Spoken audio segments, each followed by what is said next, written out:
মাদকের কারণে অপরাধ প্রবণতা বাড়ছে। সেই কারণে মাদক নির্মূলে শূন্য সহিষ্ণুতার নীতি বাস্তবায়নে সরকার কাজ করছে বলে জানিয়েছেন স্বরাষ্ট্রমন্ত্রী সালাউদ্দিন আহমেদ।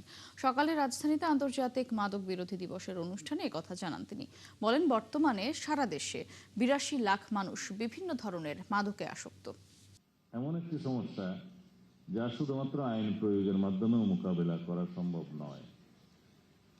আইনের কার্যকর প্রয়োগের পাশাপাশি সমাজের সকল স্তরের মানুষের সক্রিয় অংশগ্রহণ নিশ্চিত করে একটি শক্তিশালী মাদক বিরোধী সামাজিক আন্দোলন গড়ে তুলতে হবে।